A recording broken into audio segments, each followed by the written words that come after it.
Hello, Sooner Nation. Welcome back to the Sooner Surge. Thank you to all of you who are viewing the content on the daily. We're here for another position group breakdown. This one today, going to talk about the tight end room, a room that I think you could say there's as much optimism, uh, equal to as much kind of hesitancy to buy into what's happening in the tight end room, Hunter, because there's just a lot of unknowns. I mean, there's some guys there. They seem to have more depth, but there's still some unknowns. Obviously, you got Bauer Sharp out of the portal and Jake Roberts out of the portal, two guys who who OU has brought in to kind of solidify that room. Bauer Sharp being a very physical guy, a guy who's athletic, has played numerous different kind of roles and offenses that he's been in.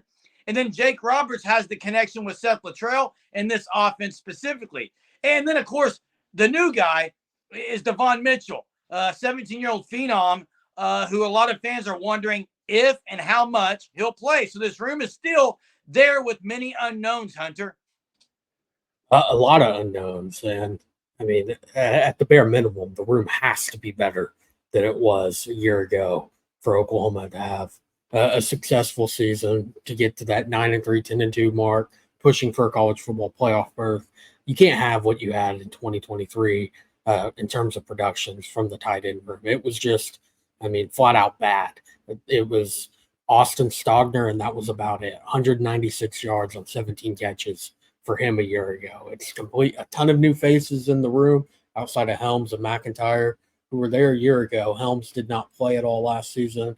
McIntyre saw some early action to the point that I thought he was maybe going to get a fair amount of playing time. He did not the remainder of the season. So, yeah, Power Sharp, FCS transfer from Southeastern Louisiana, really talented tight end. It's just making that jump from the FCS level to the SEC at Oklahoma is a lot to ask for him, but I think he's up for it. I mean, you look at his frame, he at about 6'4", 247. Like he and watch his film. Some also played some Wildcat. Was a high school quarterback before his time at Southeastern Louisiana. Very athletic player, and I think that you also have Seth Luttrell taking over play calling duties. I think that you're going to see a lot more dependencies on the tight end. Joe John Finley, also co-offensive coordinator. So maybe that helps that room out as well.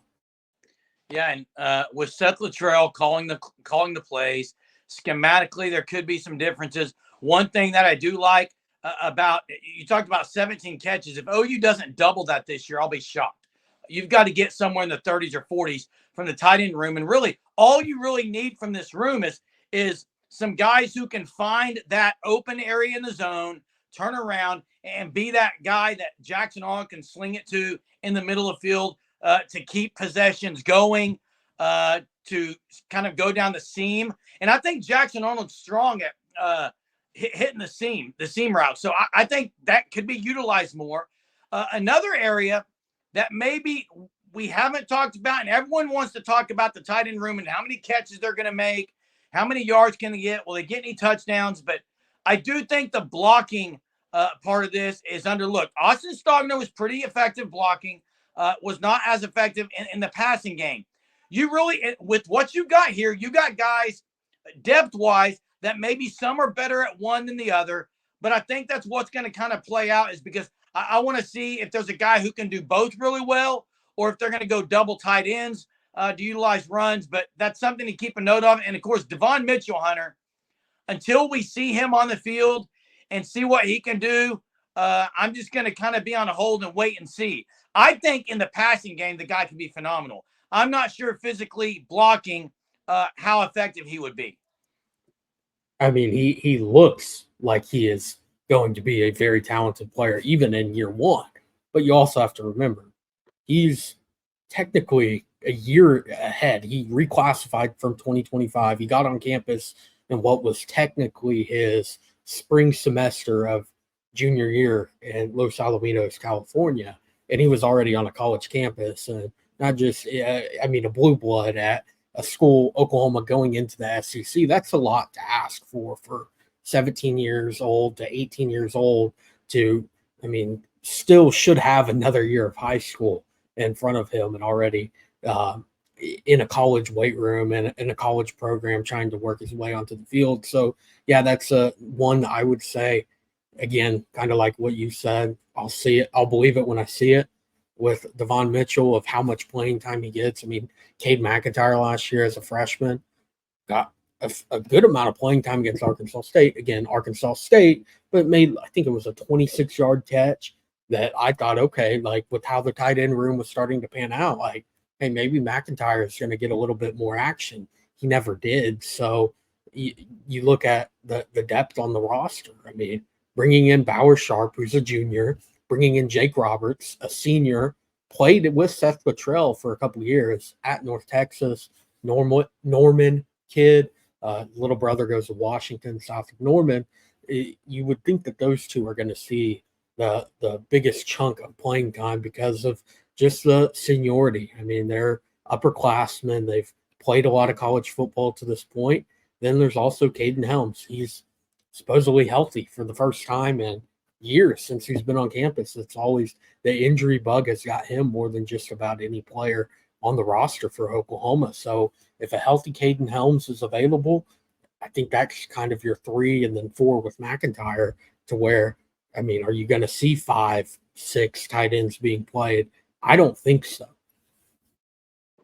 Yeah, I don't think so either, Hunter. And if you're wanting pure athleticism, I do think Bauer Sharp is probably under talked about. I think he's really athletic. Even reminds me a little bit of a Mark Andrews type. I'm not going to say he's Mark Andrews at all, but I'm going to say type of player. And then you got Helms and Devon Mitchell, who I think can be, of course, I'll believe it when I see it with Helms, but more of a Jermaine Gresham's type player.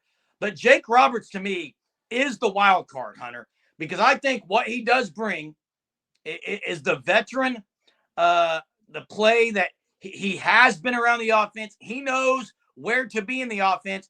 And at the tight end position, that's a lot of it. Be in the right spot. It's not usually the number one read.